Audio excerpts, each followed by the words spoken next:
And don't forget to unmute, David. There you go. Actor, Laster, they, them, theirs. That's a long name. How are you doing? I'm doing pretty good. My first name is Henry. Your first name is what? Henry. Henry. Got it. All right, Henry. I feel like I've met you before. Could that be true? You never know. You may have. It seems like you're like the 8th Henry I've met, like Henry the 8th. Let's not get me started in that family history. So, Adam, what about Mr. Sci-Fi here? We are now live on Mr. Sci-Fi channel. So if you go to that channel on YouTube, it should show the table Zoom meeting 210.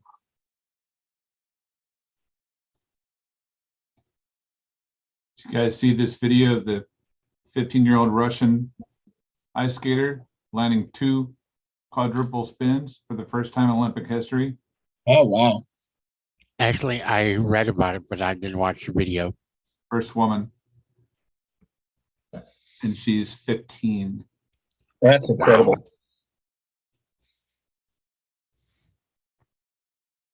There. Okay. Now I am looking for Mr.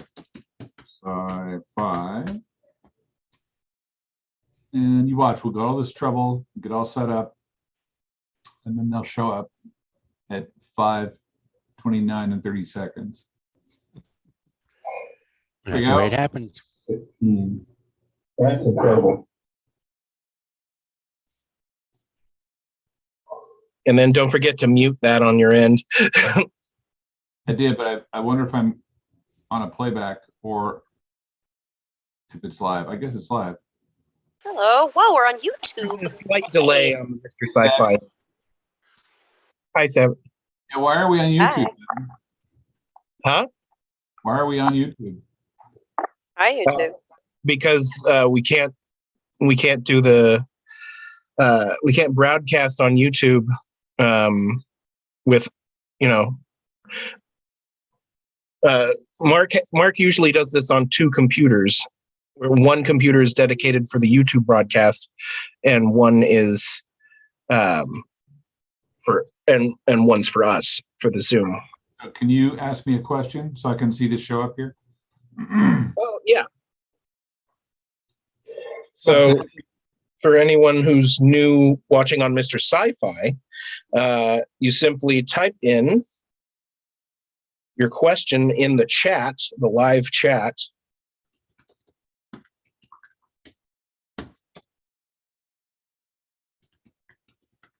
And in between table members, we'll read it out and answer the question.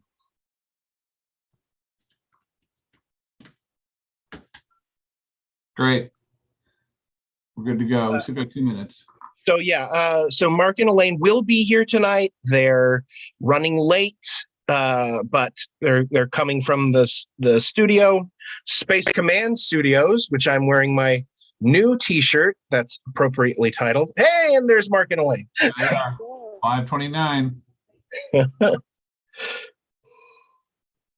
They made it with time to spare. You're muted, but we see you. Oh yeah, don't forget to unmute, guys. There, can you hear us? Yeah. Okay, good. So now I'm going to get on Mr. Sci-Fi. Mark, we're already on Mr. Sci-Fi. I didn't know how long. I didn't know if you would be here on time, so I just the whole Zoom meeting is live on Mr. Sci-Fi. Right. You mean I'm confused on the one computer? I'm broadcasting it from the Zoom. You can broadcast from Zoom to YouTube. Adam. Okay. Let's just do it normal. Mark goes on his computer and do it that way. We can do that. We would have to shut down this live and start a new one. Okay. No, let's just Elaine. No, I mean, whatever you guys want, just tell me. I was about to set it up. I mean, whatever's going to get, I just wanted people to be able to find us. Oh yeah, they will. It's on your channel.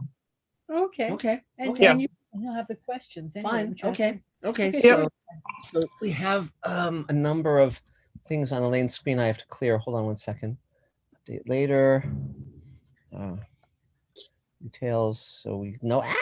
What Those happened? darn updates. God. No. Jesus.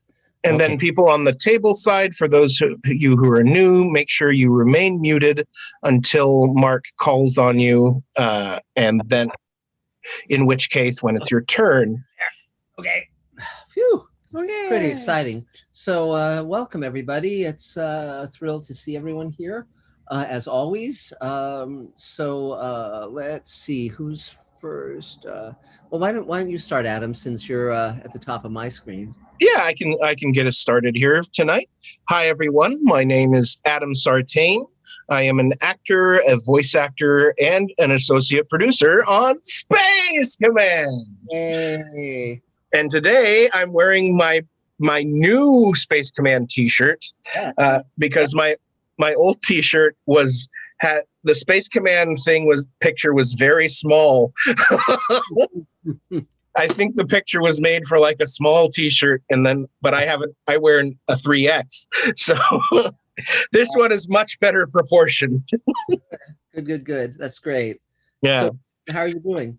I'm doing pretty busy. Things are moving and a shaking. I'm going out of town over the weekend to get away because traffic's going to be a nightmare this weekend with the Super Bowl here. Yes, you're right. Of course. So I'm getting the heck out of Dodge. But apparently there is a lot of shooting going on this weekend too, because I've been getting a ton of requests, availability requests from Central Casting. Oh, great. And if I'm getting requests, there's a ton of stuff going on. Yes. But yeah, so I've also been auditioning a lot. I just did another commercial audition this week. That's 2 commercial auditions in 2 weeks, which is more than I've had all of last year. Great. That's great. 2 more than I've had all of last year. Yeah. But yeah. And I've also been doing some voiceover work, some promos for a new nature show coming out. Great. That's great. Well, you're doing great. You're the Adam Sartain bulldozer is bulldozing. Yeah. So, The one area I'm not doing as well as I would like is the podcast. I've decided it's not really getting that many listeners anyway, so I'm just going to put out new episodes as they come.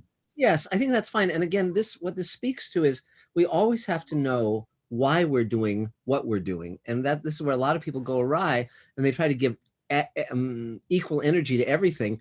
No, as I've said before, you're either, for all of us who are creative artists, you have to ask yourself which of one of 3 objectives does whatever we're doing fulfill. 1, is it earning us money, or is it pursuing our art, or is it publicizing ourselves? Okay, and usually it'll be 1 or 2 of those at most on anything we do.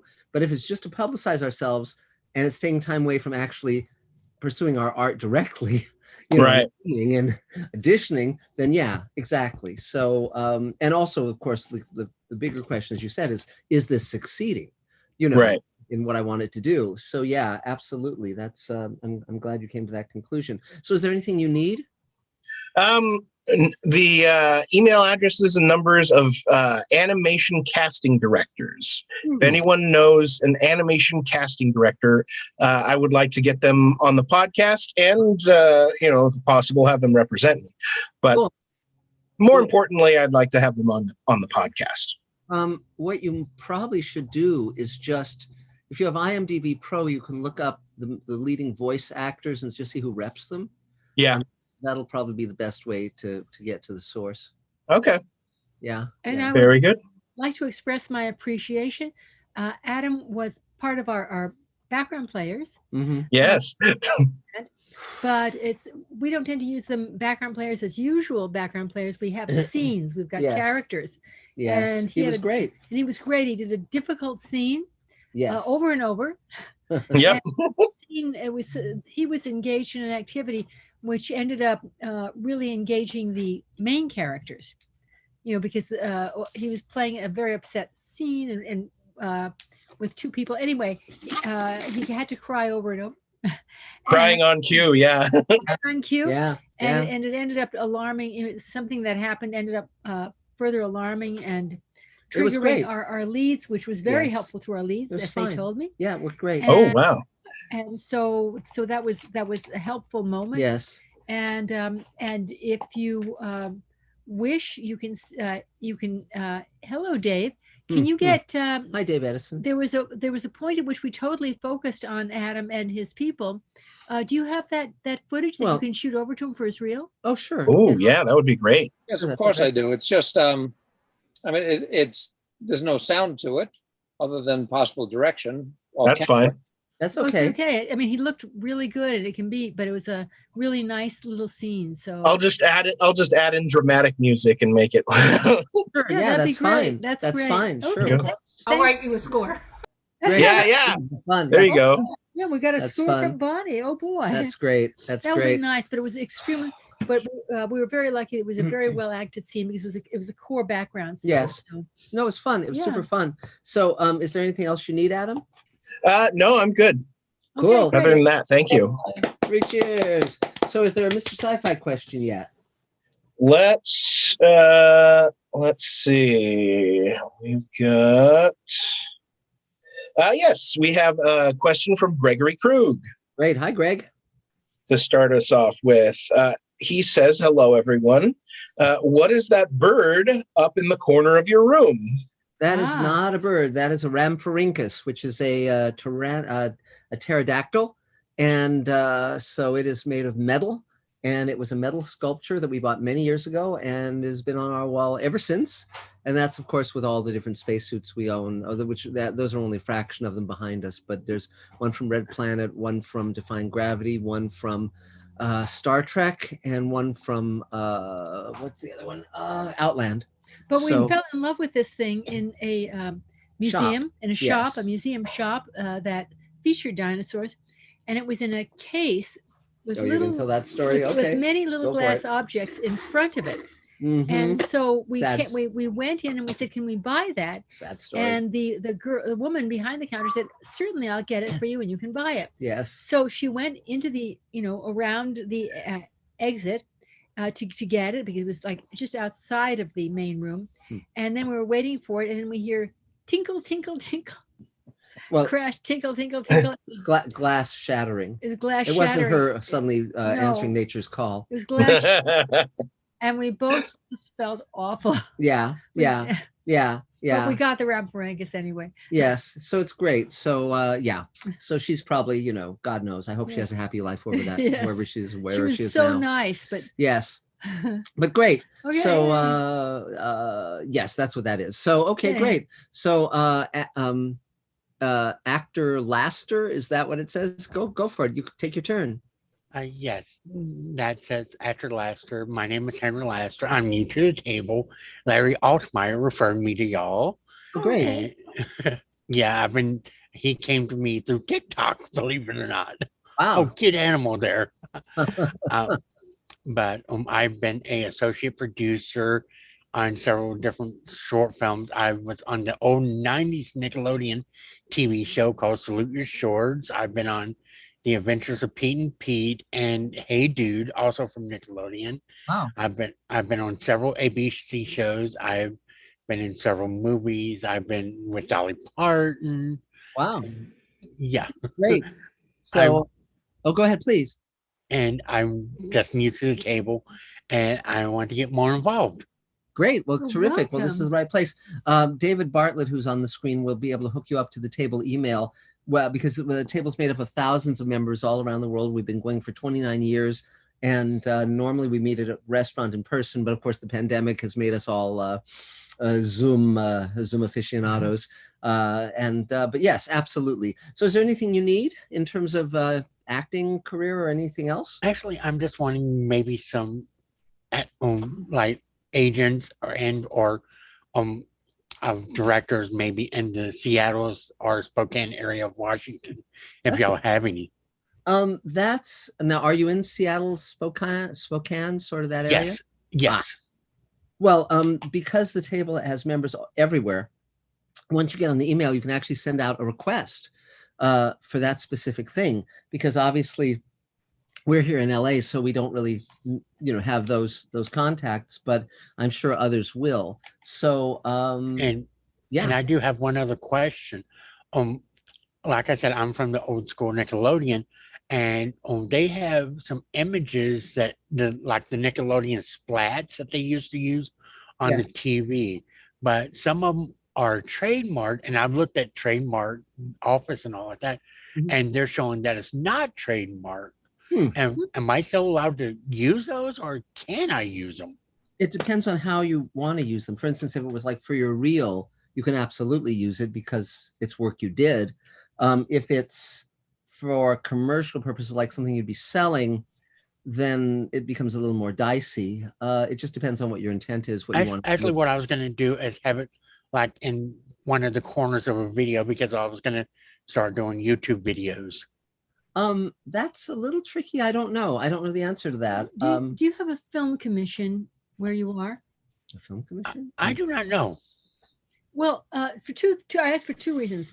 One, you might call the film commission and say you're an actor, you've been in a ton of things, but you just want to know what was going on around town. If they could help you there. Right. And they might be able to tip you off as to those kind of rights, because it's so easy to fall afoul of that by having a pattern on a T-shirt that is that you don't own.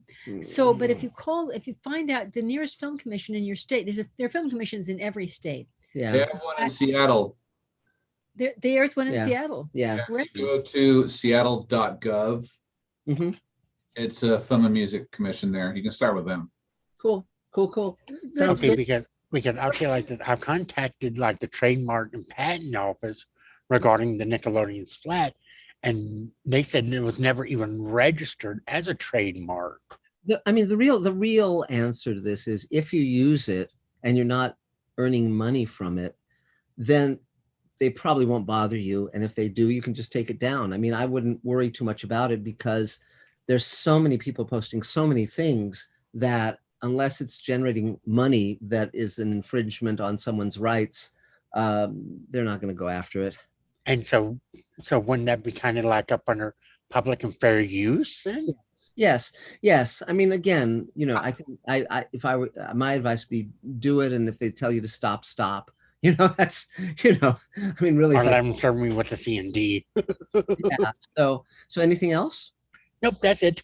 Okay, yay, welcome, 3 cheers.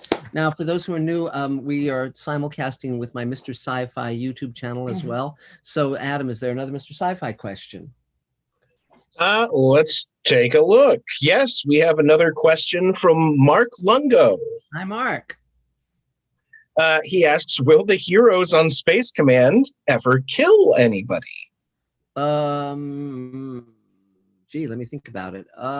Or is it kind of like a Batman situation where they don't, Let's put it this way. They may kill something, but not necessarily kill someone. So let's just leave it at that for now. So great distinction. Yes. So David Bartlett, you're on my screen. I don't know if you want to take your turn now or later. What would you like? That's fine. Great. Yeah. Cool. Go for it. David Bartlett, filmmaker and a teacher and human rights activist and a producer on Space Command. Yay! Excuse me. Space Command is rounding the bend to having a very monumental completion of the first viewable 2 hours. Yes. The first 2 hours of Space Command. So we're not there yet, but we're the light is at the end of the tunnel. Right. Exactly. The train is pulling into the station. Yeah, it's like it just turned and you can see, oh, there is an end. Yeah. Tina Turner is singing Proud Mary. Yeah, Dave Edison might even agree with that after all this. Great. So that's happening. I am in the throes of color correction currently. And yeah, you look great. Thanks. Yeah, it's a craft that I have cherished. I really enjoy doing it. It's the final step of the cinematographer's craft. And I always try to make the best I can out of it for that person alone, and obviously for the film itself. So it's the last stop for the look of the film, which is, I think, really exciting. Anyway, so being a cinematographer myself, I also like to do the work. It's really enjoyable. It's really amazing to me how much can be done at that stage, and it's really gone pretty much unnoticed, probably intentionally by the cinematographers. But anyway, it's, you know, you can't do anything if it's not there to begin with. So there is that.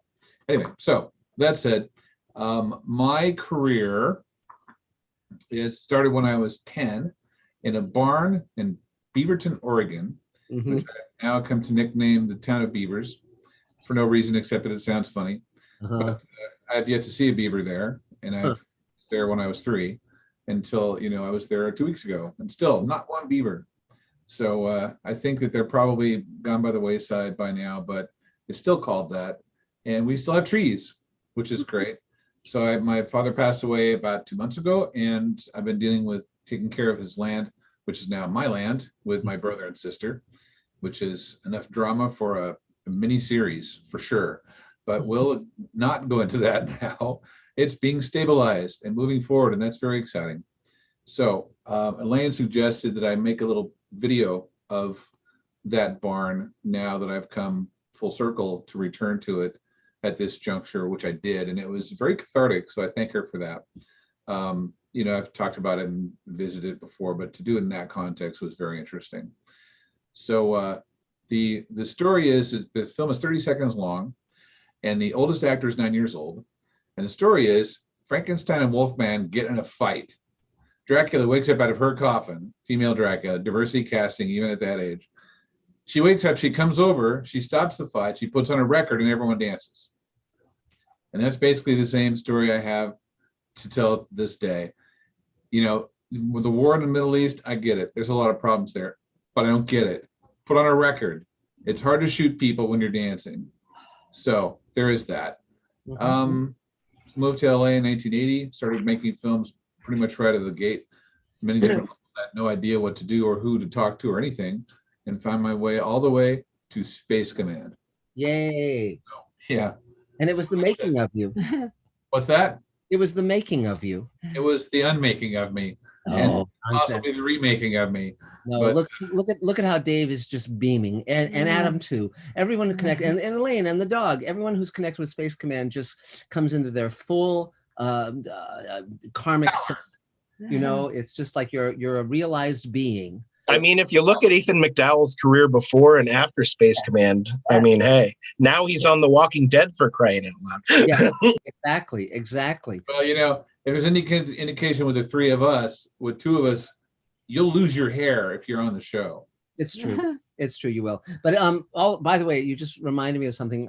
Those of you who have not seen Moonfall yet, it's a fun movie. It's fun, and one of the characters actually has a cat named Fuzz Aldrin. So Oh my God, that's enough reason right there. Yeah. So please go on, David. Go ahead, please. So enough about me. What do you think about me? So I started working in the studios in independent films, doing low budget films with production designer Jim Cameron, building sets for him. And he and his little fiance at the time, Gaylan Hurd, became the monstrous, gigantic filmmakers that they are now a bit later. But at the time, it was fun. We were all sort of in the same boat in Roger Corman's studio. If you don't know who Roger Corman is, because he's still with us, you should definitely Google it and you should check him out, because he has produced over 600 feature films and he's never lost money on any of them. Wow. He pioneered the system of raising money at Cannes, where you take 6 or 8 lurid movie posters with incredible titles as if the films were finished, even though they hadn't even shot yet. And then you sell those films to the people at Cannes that are and AFM in these places that would then give you the money to distributed film. And then he would take all the money that the posters, the ones that brought off enough money to make the film, and he would make the film, and the other ones he would return the money. So that was how he did it. He never had to put any money up himself either. So I think that was pretty clever. So anyway, let's see. So I worked at the studios doing sound design for a long time, and I worked on films like Pulp Fiction and Speed and Total Recall and Tremors and Predator 2. And then I got out of that game and worked into the independent world, and now I have 68 film festival awards. Wow. Wild for me to believe, but here is the Burbank Film Festival, Best Feature for Faith-Based Films, Yay. Handling Christmas. I produced that with James Kinnear and his wife, Rebecca. And let's see, we had got an Emmy nomination for that. So that's cool. That's my second one. I got a sound design nomination for my very first job ever. Mhm. I got an Emmy nomination for producing. So I'm really proud of that. Great. And that's kind of where I'm at. So Okay. the next one is the Space Command. If you want to work on Space Command, I am the person to talk to. I can hook you up. I can get you paid work, possibly. I could get you volunteer work for sure. And we are shooting now, ongoing. We have Yes. coming up in a couple of weeks, it looks like. Yep, that's right. We only need people for that, especially strong folks that can move things around. Yes. And we don't have Michelle Hart with us yet, do we? So No. the people, the most durable, strong people that have moved sets with me in the past, of which I have had to do 4 different times, were Mhm. Michelle Hart and Elaine Zickery. And I think they have a race to who is smaller and weighs less. Uh-huh. It is not about size or age or gender, not at Yeah. all. In fact, one of my favorite helpers on those shoots was our friend who is the manager of the transgenders of LA, the biggest manager. And she came and she was she was reminded that she's a pretty strong person. Yes. So, we had a good time with that entire group, and we'll more in the future. So if you want to, you can reach me. Now, I will tell you how to reach me in just a second, because the third thing is the table email. I do the table email. So if you want to get on the table email, or you're having problems with the table email, then you should email me at davefilms, DAVEFILMS @hotmail.com, and come up with an email name that has your first and last name in it, your full first and last name, and no nicknames, but you can have symbols and numbers if you like, and not Yahoo. Can't do Yahoo. Not sure why, but it's just not compatible with us. So on the chat is that same thing I just said, which of course the Mr. Sci-Fi's can't see, but because we are in this unique COVID environment and it will end someday, the Mr. Sci-Fi's are welcome to join now if they so desire. So that's how you do it. Mhm. That's my spiel. Okay, well, 3 cheers, David. Excellent. And as David mentioned, we are going to be shooting on the 20th and 21st of this month, and we're going to have a departure lounge on a space station on the 21st, so that's going to be a lot of fun. And if you want to help pull that set together and get it ready to rock and roll, we're redressing our space cafe set, and lots of fun to be had. So, Adam, is there another Mr. Sci-Fi question? There we go. Yes. We have a interesting question from Rose Kirby. Hello, Rose. She wants to know, what would you do in this situation? Say over the next 3 months that a lot of unhappy times will happen again. Would you watch live streams or not watch live streams? I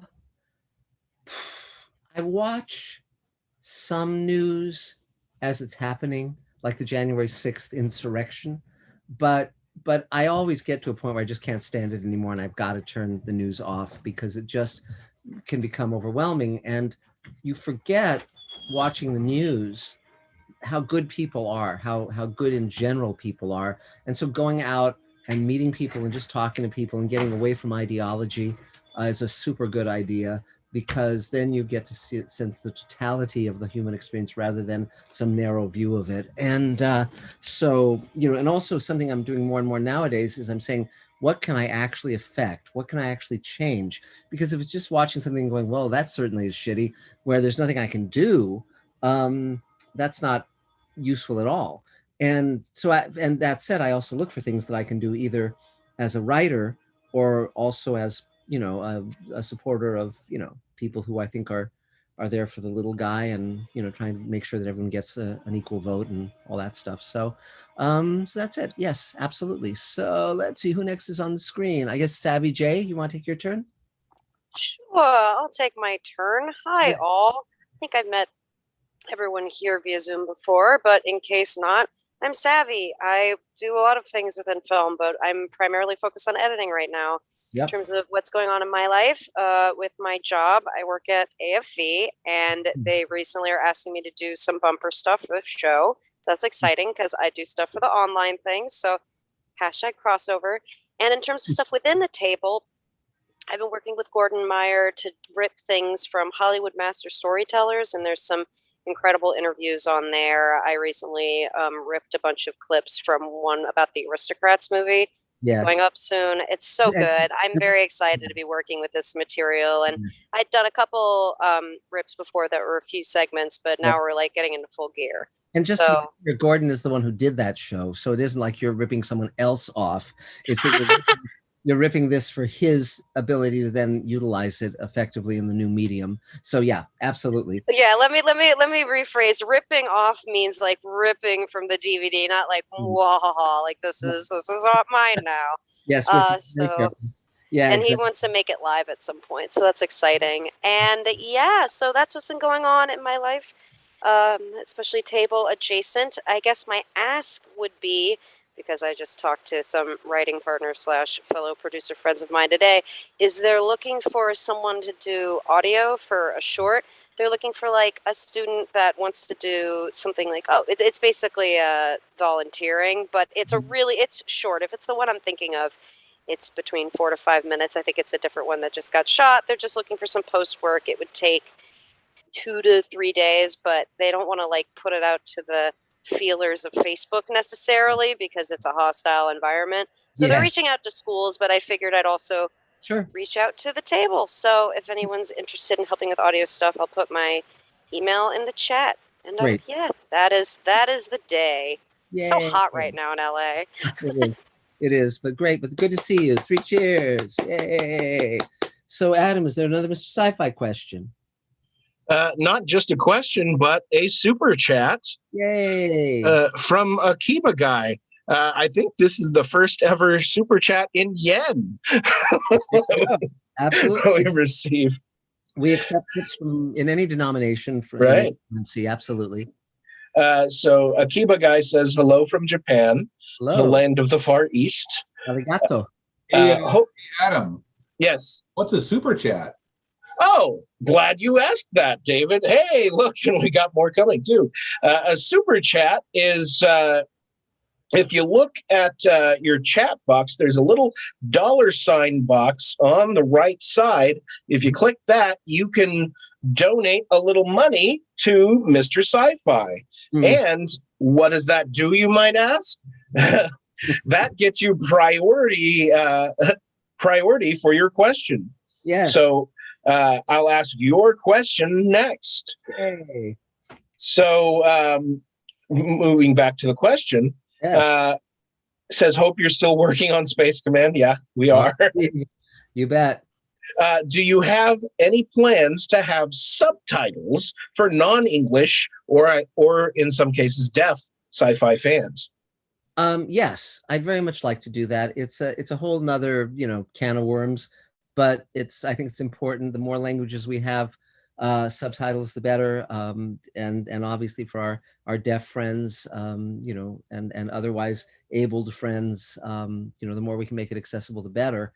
So yeah, it's a further and it may not be initially like for instance, when we release the first 2 hours, initially it may not be in Urdu or whatever, but definitely long term that is something we want to do. And additionally, if someone wants to do subtitles in their foreign language, we're very open to that as well. So because I know there's a program you can plug in where it just kind of puts it in the right places.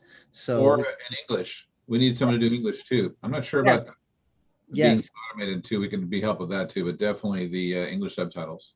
Yes, absolutely. So if anyone wants to volunteer their services, we would welcome it.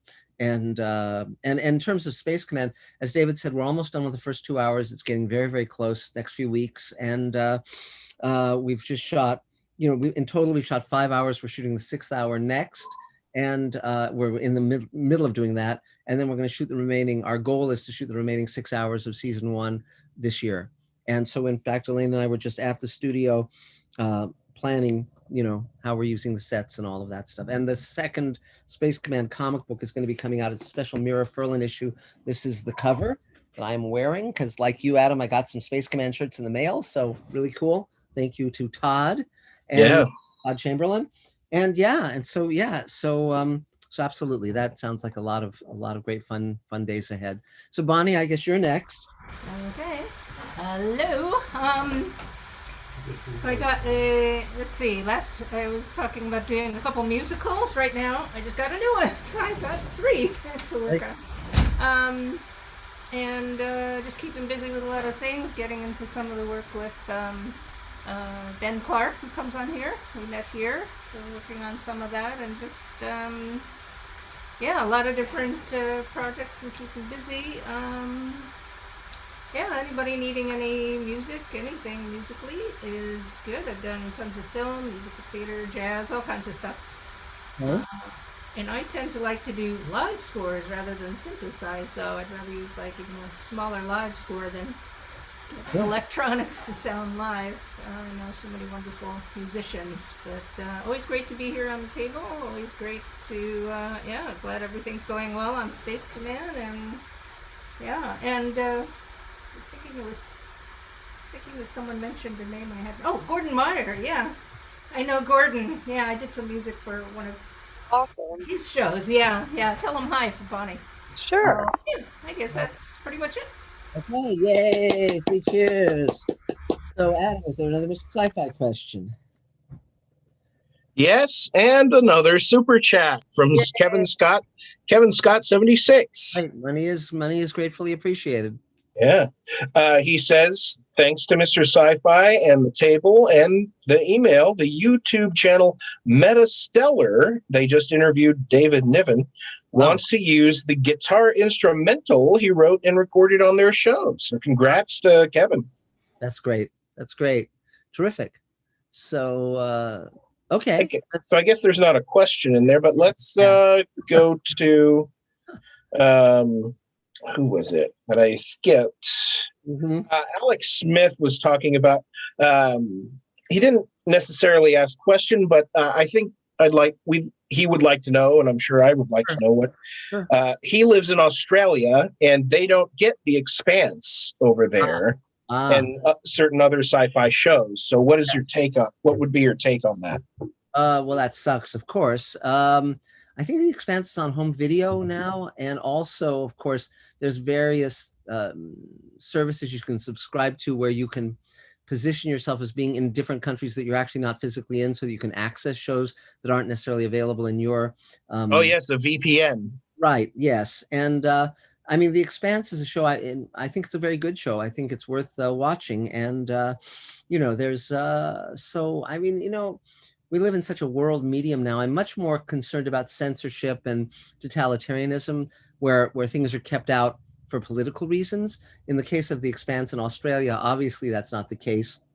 It'd be fun to see more production in Australia. Farscape was shot there, of course, and Rockney O'Bannon has told me many a story about that experience. The main thing that was hard with that was the time difference, because when he would be here in LA and then he'd be interacting with the crews in Australia, and that was hard. But he really loved the Australian crew and just the actors and just everybody, because it was they just really went that extra mile. So really cool. And of course now we're creating Sweet Haven with Rock, and he's a great guy to work with. So okay, so Lauren, I think you're next. Laura Chattama. So been a while. Good to see you. Hi, good to see you. Hello, everybody. I'm Lauren Chattama, and I am a filmmaker, and I'm also an acting coach, and I'm creator of intentional acting, an acting technique that, and I'm usually hired by actors who are feeling, that are working actors who feel like they're getting their stuff passed over and they're not sure why, and what they're looking for is to book more work and build a reputation of being an in-demand actor. So that's what I focus my work on. And I just, it just came across my desk and I'm like, you know what, I can go. And I love that it's on Zoom. And I'm thinking about, it's been so long since I've been here. I thought I need to get on and say hello. Congratulations on all the success of Space Command, Mark, and David and Adam. Like, that's super exciting. And I know how long you've been working on it. So, it's the persistence prevails when all else fails, right? And also, by the way, you reminded me, Lauren, that I just found out when my new book is coming out. It's going to be out in April. So if you go on Amazon, you can probably pre-order it now. It's called Greenlighting Yourself, and it's from Silman James. And I think it's super cool. It's on how to do all the stuff I've been doing, sort of a how-to book. So Good. yeah. So, but thanks for the kind words, Lauren. It's appreciated. So is there anything you need? I wanted to, and you know what, David, I'll reach out to you tomorrow. I do have on Tuesday, I'm teaching a class called Give Confident Cold Readings and Last Minute Self Tapes that rock. Great. And I will gladly give a 50% offer for the table. And so, I'm always looking for referrals for actors, but I'm also looking for places where I can speak for free that would reach actors, managers, agents. So if you guys know of some place where I can do a talk, I do from like this weekend, and this is really good for actors to know about. On this weekend, I'll be speaking at the Actors Expo. It's actually in London. Wow. But it's it's hybrid, so it's virtual too. Wow. And but it's free for actors. If you want to go to some of the casting director sessions, it's only it's £8.50. So I'm not sure how that translates to dollars. About $16. Yeah, so that's pretty. So that's not bad, and they're really great seminars and great workshops and great casting directors. So that's one of the places that I'm speaking, Cool. and it'll be about 45 minutes. So it's just anywhere I'm looking for places where anywhere I can speak for 45 minutes to 2 hours to teach a class to agents or managers or for their clientele or actors. You can also put out the request on the table email. People will have suggestions. Now, are you going to be in England in person or just via Zoom? No, just via Zoom. That's a shame. England is wonderful. Oh, I love England. I'm just not quite ready to get on a plane. It seems like everybody I know who's been on a plane has been sick, and yes. I don't want to get sick. No, yeah, I know. It's very uncertain times, but yes, absolutely. So anything else? No, that's great. Now, David, I'll send out an email to, ask for everybody, anybody who wants to join the 50% off to the class on Tuesday, and sure. I'd love to have you. For the record, I've been on 6 planes in the last 3 months, and I've been totally fine. That doesn't mean I'm endorsing plane rides. I'm just saying they were packed. There was no 6 feet rule. So wow. Yeah, I just, they had a hybrid option. Hybrid worked great last year. I'm also teaching online, and I really, I have students from all over the world, Lebanon and England, and they're really doing great work and benefiting. So I don't mind it. I don't mind being online. Okay, cool. Well, 3 cheers. Yay, Laura. Good to see you. Good to see you all. So, Adam, is there another Mr. Sci-Fi question? There we go. Yes. Let's go to. Actually, this is a question for David Bartlett. Wow. From Rodrigo Mata. Although I think you could probably chime in, Mark. He asks, any advice on how to make a political movie that has your political perspective, but without losing the audience by being too on the nose or preachy? Yes. I actually have a lot of experience doing that. Yes. I'd love to hear what Mark has to say too. Sure. You, first of all, cannot make a soapbox movie. Right. You have a subtext of a message that sneaks in once in a while. That is plenty. If you have a viewpoint of the primary character, the protagonist of the film, that's going a certain direction that shows us they believe that way, that's usually enough. So unless you're doing a biography about someone who has that viewpoint, like let's say Malcolm X or Harvey Milk or something along those lines, where their viewpoint's going to come in because they already are like that and they're steeped in it and they're famous. Yes. And even then you can't hit it on the head. So that's my main thing. They'll not even read the script if they smell a rat like that. That's my 2 cents worth. Right. I mean, again, the first priority of any script is to entertain. I mean, don't Look Up is a really interesting example of that because they wanted to do something about global warming, but they realized that if you just do a movie about global warming, where's the story? Where's the movie? And they didn't want to preach. They didn't want to lecture because that drives people away. It doesn't engage people in the way they wanted to. So they said, okay, what would be a fun parallel to that? People ignoring, the disaster that's headed their way. And that's how they came up with that idea. And but the main thing is that, first of all, you have to tell a story. You have to have characters who care about something. Anytime you're lecturing, anytime you're speechifying, you're going to lose your audience because people don't go to the movies or watch TV shows for that purpose, So, look at your favorite movies. Look at your favorite movies and see how they got a message across, for instance, in To Kill a Mockingbird, the message clearly is befriend agoraphobics, because that's what the kids did, and Boo Radley comes out and saves them. So, but it's not the obvious message that hits you over the head. So, but certainly a positive one. So, anything else, David, in that regard that you wanted to say? Well, I used to teach a writing class, and I had people that had very strong viewpoints about certain subjects, and they would try to put scripts out like that. Yes. And Mark's got it spot on the nose. I mean, first of all, you're entertaining people, and second of all, you're telling a story of a single protagonist typically. Yes. Sometimes it's more, and they just can't be like that. Or the people that, first of all, you're having the audience that already agrees with your viewpoint say yeah, and you're having the audience that does not agree with your viewpoint saying I'm shutting this off. Right. You're not going to convert anybody. Right. So what's the point of trying to make a conversion movie? Because you're not going to get that effect. Right.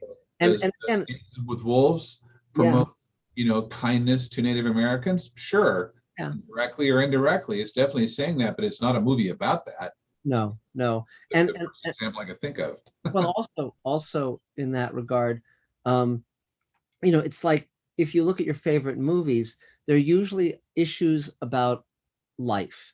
So, for instance, it might be how do you grow older and still have the ability to be effective in the world, or how do you grow up and become a responsible person? These are issues that can easily have political aspects mixed in, but by its universality, that's where science fiction is so great, because it takes the issue away from the moment, and in making it universal, it's it doesn't polarize people the same way if it was a conversation about Trump or something. So that's my idea. So Galinda, I guess you're up. Go for it. Hello. Great to see everybody. I missed a couple of weeks recently, and I feel kind of bad about it because yesterday Galinda finally admitted Galinda is depressed. I've been in a pretty deep funk, and I've just been winging it to avoid anybody else picking up on it, maybe admitting it to myself. And it's a huge turnaround for me. Good. I feel like it really has been. It's kind of like, okay, I see that light and it's not a train. I opened up that window that I was shuttering because I was even just afraid to admit where my headspace was, and I'm not a take yourself out kind of depression. But, when it gets dark, it gets dark, and I get lost in here. And pretty big turnaround. So I'm asking a friend to help me work on a storyboard for my pilot. It's kind of done in a cartoony form. My impending move is going to be next week. Mm-hmm. So I'll be in a new space. I moved everything downstairs to make it easier to clear out my room and get everything packed up in there. And I've never seen my cat happier. He's like, everything's right there, and I can sit on the couch with you. And so he's in a good state. Cool. And it helped. They had some stuff happen at work I got really excited about, some new learning stuff we got, and have a very manic moment, which is I always think is a good thing. Yeah. Still in the, as soon as I get moved, I'm going to start making things. I'm going to start producing something here. It's just right now I've got so much to do to get everything in order for that move. And then this pandemic thing has really just changed everything. I'm calling it the uncanny dystopia. We expect it to look like the scene from Planet of the Apes, Meet the Planet of the Apes, or from Fallout videos, or from Time Enough at Last from the Twilight Zone. We want to see that. Cool. And, you know, our whole life just kind of flipped over and changed how we deal with life. Everything just went boom, and it's different, but it doesn't look different. And I think that's why a lot of people had a harder time coping, because there aren't raiders at the door, you know, and wearing trash can lids for armor and that kind of thing. It's really not in your neighborhood. We've got that here. Well, I guess it does depend on which neighborhood. I haven't left the house in a while, so maybe. I'm going to be doing a Mr. Sci-Fi very soon, where I've invented a new word, because when I think about science fiction, you know, it usually divides into dystopia and utopia. But in reality, my experience in our life is that as the future becomes the present, it's always a mix of dystopic elements and utopian elements. For instance, well, I think we can all define those things ourselves. So the word I'm going to invent is dysutopia, which is a mixture of both. And so I'm going to do a video about that shortly, because it's perfect. Well, we have this awesome ability to communicate with people closely and get to know people from all over the world. Yes. The incredible ability to say, yeah, by Hollywood, I'm going to self-produce and do your thing. And then it's all up to you. You know, it's so empowering, you know, and it really is a different thing. And then we can see some of the mentality and everything, and how stressed and frustrated and close to civil war we might be on the outside. So we're kind of in that, we're in that flux. Utopian and dystopian aspects to this life right now. Cool. Well, anything else you need right now, Galinda? I don't have any specific needs. I do want to add my support to any language assistance that I can give. Great. Glorious distinction of being, I got to prove that muscle memory works. My hands remember everything in sign language. Great. Not a thing. I can't think to save my life. I can all day. So I'd have to go back to school to be able to do any good with that. But that's great nevertheless. So well, good to see you as always. So 3 cheers. Yay. So Adam, is there another Mr. Sci-Fi question? Yes, we have another super chat from Akiba Guy. Yes, thank you. Who says is also in a position of casting guests for a Comic-Con in Japan. Wow. Once travel is normalized, would you be interested? Sure, you bet. In going to Japan. All right. The last time I was in Japan is when George Takei and I screened World Enough in Time, our Star Trek episode for the audience there. It was great. We got a standing ovation, and a year later we were nominated for a Hugo. So so I have fond memories of Japan, and this time I'd take Elaine with me, and that would be lovely. It'd be fun to show her the land of the rising sun. So absolutely. Sure, you bet. Thank you for thinking of me. So next on my screen is Carol Field, the Hi. Hi, everybody. Mark, thank you for corroborating where I was last week about the guy interested in my stuff who seemed to be like out to very many lunches, and I mean, he has produced successful sports stuff on ESPN, but that doesn't mean he knows any of this stuff. No. Right. So I really appreciate that, because for a minute I went, whoa, but that's what when you're being gaslit, you always think there's something wrong with you. Yes. And I just want to jump in for a second. Galinda, it's impossible for anybody to always feel up. It's absolutely impossible. I don't know where that came from. So guess what? You're part of the human race. Little pills you can get at your pharmacy. Yes, or from people on the street. That's right. What do I? Okay, I'm wearing 2 pairs of these glasses here. What did I write here? Oh yeah, I sang. Sidney Lamb knows that I sing, and I sang for him, and it was so much fun for his film. But they're not using the human voice; they're using a clarinet because it's closer to klezmer than I'll ever do. But it was so much fun. So, and I met him in here, which was very, very fun. What's it? But this was interesting. I went to AFM in November, and they have I met the publisher from Apoho Publications, which is their main like Hollywood Reporter publications in Australia. Wow. And they always look for hybrids, actor, writers, all this, to do a person of the month thing on. And all these people from Mapocho applied. I said, oh, I don't know. Why am I even doing this? But I applied. And they said, send some opposing pictures. So I had this old sex kitten picture. Oh my God. That's funny. And then I had, some rough and tumble stuff. And I said, what the heck? So they called, and actually, so I got it. So what's funny, I'm the February person of the month, and my picture's going to be all over friggin' Australia. So if I get a copy, I'll show it to you. And they interviewed me. It was that fun. I mean, I don't know why, but they said they'll call me for some of my intellectual properties, like, right, okay, that and the dive can get you to Poughkeepsie. But it was really, it was kind of confirming and so much fun. So I hope to get a copy, and I'll show you all. So, it's like I was walking down the street once, and did I tell you this? In Madrid, and I looked up, and on the billboard was me from a print ad. I went, oh my God, and wanted to say to people, hey, look at it. Hey, look at it. They goes like nuts. And I did not do that. Okay, so I have some other fun things here. Oh, Mark. Yes. Those lights that were in the sky a year ago. Yes. Speaking of Mr. Sci-Fi, what do you think those were? I don't. One of them I think was the sun, and the other I think was the moon. And you can still see them up in the sky now. So that's my advice. I don't know what you're referencing. Yeah, probably not. One of the things I've been listening to, because the military recently came out and said UFOs are real. I actually have been reading some books from the 1950s by a guy named Donald Kehoe, who was a major or a colonel in the Air Force, and he's a really interesting writer, and it really kind of has a very interesting resonance to the present.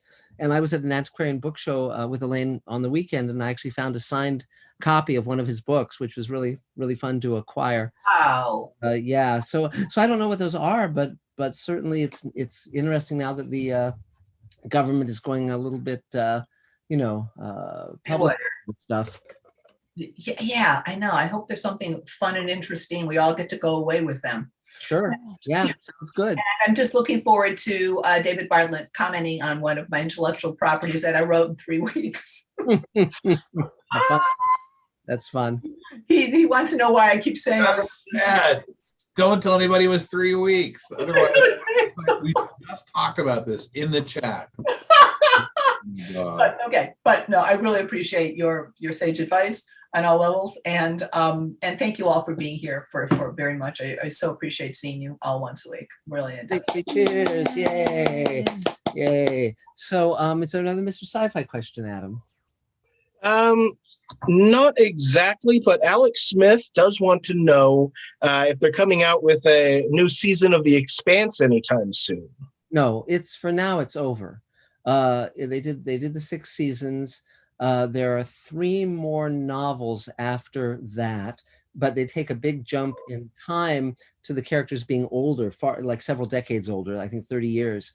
And the 9th novel is the last novel of The Expanse. They're done with it after that, at least for the foreseeable future. And there's a handful of novellas that are coming out. They're collecting them into a book. But no, there's no talk right now of continuing the show. That doesn't mean it won't be picked up by someone, but it already had its miraculous rebirth after Sci-Fi canceled it after season 3 and Amazon picked it up. So, but yeah, we'll see. But I'm glad that it has as long a run as it did, and it was a well-crafted show. So, and I'm creating a new show with the 2 showrunners, Mark Ferguson, Hawk Ostby, who brought The Expanse to television. So great guys. And so that's about it. So now we have the wonderful, the inimitable Dave Edison. Yay! Hello there. Hello, everybody. And for those of you who missed it, Happy New Year. Yay. So keeping busy. I'm working on a graphic for the upcoming Space Command shoot, something we'll have running live on a monitor on the set, so we don't have to deal with it in post-production with VFX. We're going to try to trim that down a bit on the upcoming episodes. if did I mention I'm the editor of Space Command? That kind of makes sense. Yeah. So anyway, so working on that, and that's kind of been what's been going on. Just I've got a moment here as I'm waiting for a couple of new VFX shots to put in episodes 1 and 2. Great. And we're creeping, some creepier than others, but we're creeping towards getting that video out to everybody. And I see Marco Gushwitz signed in on Zoom here, and Mark's working on the DVD extras for when we have DVDs and Blu-rays. And moving forward. Oh, whoever asked about the bird behind Mark and Elaine, as we lovingly call them, the Z's. This here bird is a remote control ornithopter by a dearly departed inventor who used to design these things. And I haven't had it up in the air in a while, but I look forward to someday having a breather and getting that thing spruced up and putting it back up in the air. But you can find them on YouTube flying around. They're Kincaid ornithopters. Look up Slowhawk or Park Hawk, and they're pretty remarkable. That's so great. Anyway, And Dave, stay safe, be well, and see you soon. Great. And Dave, for those of you who like to be entertained, there's a Vice News feature that just came out on YouTube about a guy who founded a movement called Birds Aren't Real. And it was a satire of many real extremist movements. And it's basically the notion that from 1969 to the early 90s, the US government exterminated 12 billion birds and replaced them with drones to spy on us. And he drives around the country in a van that says birds aren't real, and he leads protests of people. And it's a really fun little featurette because, you know, he's very self-aware. And this is about how he kind of ties the bow and ends the thing after 5 years. But it was, it's really great. There was that mirror with the bees. That was There were little bees. They were, you know, computerized bees that out of control and started like chasing people into houses and finding their way into every crack and crevice. It's very scary. Well, that's a beautiful thing. We're not quite up to the ornithopter technology in Dune. Yes. But, which was my favorite part of the film. Yes. But we're getting there. Yeah, no, it's great. So anything else you need, Dave? Nope, just going to keep working, and I'll send this to you ASAP. Going to render it out shortly. Thanks so much. Yay, Dave. Mark, I forgot. There's one more thing I forgot. Please. My brother, who mixed the sound on Dune, got an Oscar nomination. Yay. Okay, Three cheers. yeah. That's great. That's He's great. also up for BAFTA, and it's very likely that he's going to win this time, knock on wood. That's the general, you know, poop on the situation there. So, Sorry, the ornithopters were my second favorite thing in Dune. I'll put sound at number one. Sure. All right. Thanks. Anyway. Yeah. And also, if you want to see something really funny, watch the bad lip reading piece on Dune. It's really great. It's really great. So, okay, cool. So I guess, did I ask if there's another Mr. Sci-Fi question, Adam? There isn't, but I do want to acknowledge Anna Stewart with yet another super chat. Yay. It's a dancing pair, I want to say. That's great. Well, thank you. Thank you all for your generosity. It's appreciated. We'll be able to buy the dog some Alpo. Well, we don't feed them Alpo. We actually feed them the natural cooked food and Just so food forth. for dogs. Yeah. So Judith, you're up. Go for it.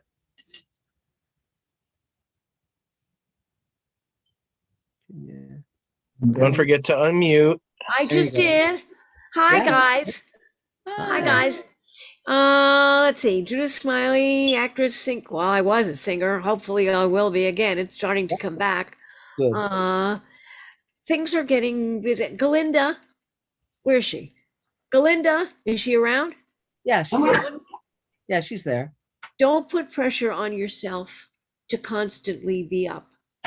No. Okay, don't do that. I've been through that. Don't do it. Some days you bite the bear, some days the bear bites you. That's just the way life is. And believe me, I'm the queen of the bear bites you. I relate. I'm telling you. We all know what I've been through this year, so Yes. just suck it up and just say, okay, tomorrow's another day. I know it's very Pollyanna, but what choice do we have? You know? Yeah. Anyway, things are starting to move. I had a terrible cold over the weekend, but Adam was kind enough to come up and get my microphone going and all my electronics. Sounds So much better. So I'm starting to work on my audiobook demo and redoing all my commercial stuff and listening to that. I found all my notes. Great. I actually got my head together and found all my notes from my scripts, which I had put away after I came back from the hospital.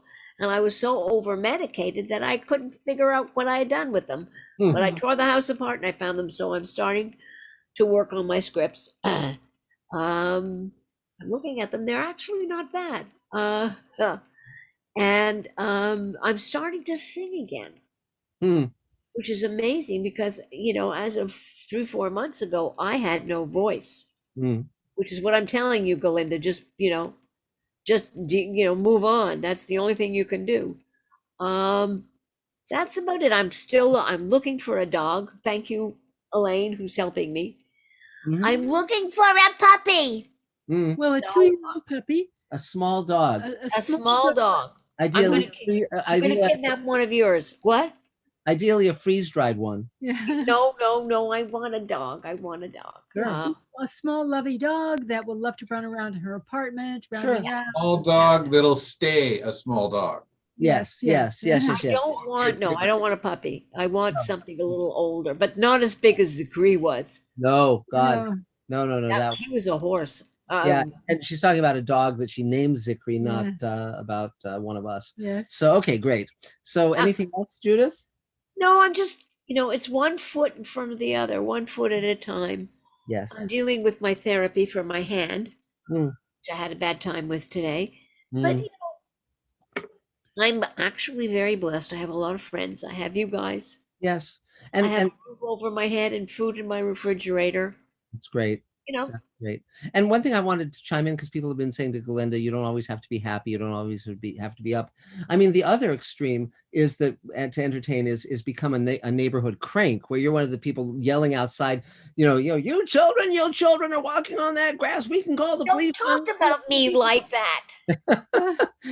I am going to call the police on you. It's a school day, and you particularly yell out when it's Sunday. It's a school day. Why aren't you in school? No, at 6 o'clock in the morning on Sunday. Yes, exactly. Yeah. Yes. Well, I once was feeling long ago, I was feeling like really kind of down and depressed and bad about myself. And so I started to journal in a satirical way. Yes. Saying how horrible, my life was and how horrible everything was. And then you start laughing. I started to laugh, of course, because it became this huge melodrama about how everyone was against me. And it just got bigger and bigger and funnier and funnier. And finally I was feeling better. Well, I started to do that early on, but unfortunately at the time my life was pretty horrible. So, you can't walk, you can't talk. What else are you gonna do? Anyway, things are better now. Things are better. I know they don't stay small. I know labradoodles don't, but golden doodles do. Now I don't want a wiener dog, but they're very bad. They're very bad for the. I love dachshunds, but they can't jump up on the couch and on the bed because of their backs. They can jump up, but they can't jump down. I'm looking. Rescues. God, there's so many. You know what? I'm going to say one thing. Is I found that a lot of guys buy a big dog, and then their wives get pregnant, and the dogs start investigating the stomach, and they get hysterical, and they send them off to shelters. I've come into that so many times. So when I'm feeling better, I'm going to offer to train dogs for free. Okay, cool. That's it. Okay. Yay. That's all, folks. 3 cheers. Is there another Mr. Sci-Fi question, Adam? No, I think we're still good. We've exhausted their interest in us. Oh no. They're still there. They're just no questions. No, absolutely. That's fine. So next on my screen is the ever scintillating Mark Gushwitz. Go for it, Mark. Hey, Mark. Hello. Can you hear me? Yes. Okay. Yes. Nobody responded. So, so basically, just been really busy doing the editing thing. I've got 6, maybe 7 links to send you regarding the Blu-ray extras. I want to talk to Earl before I send you the 7th, though, because the sound on one of them sounded fine when I was editing, but when I played them all together, one after the other, it just sounds like something's wrong with it. But I think he might be able to fix it when he does the final sound on it. And I'm also about 85% done with the Comic-Con. I'm having these issues with my ears that we've discussed where basically it sounds like somebody's whistling in my ears all the time now. So it's been kind of hard working, and it's kind of got me a little concerned because now that I'm an editor, so that kind of affects being able to work. Most of the people I have my big jobs on, they're sound people, so I don't necessarily have to worry too much. But have you spoken? But it's been scaring me, and it's been driving me crazy. Like mentally, having a ringing in your ear at all times is not a pleasant experience. Did you speak to an audiologist, Mark? Not yet. I got to get a referral from my my doctor.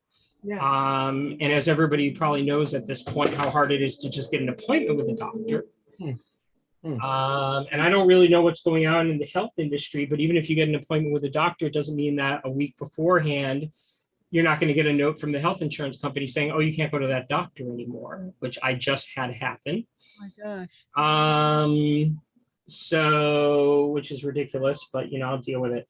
So I got to go see the doctor. I got to talk to him about the ringing in my ears, and then he'll send me to somebody like that. My wife has the same thing, and she's got a hearing aid that supposedly is supposed to control it, but doesn't really. So I got a little concerned about the Space Command stuff because I was adding silences where I was pulling out ums and stuff, but Earl has assured me that he'll deal with that when we're done with these, because we're going to give it to him for sound for all that.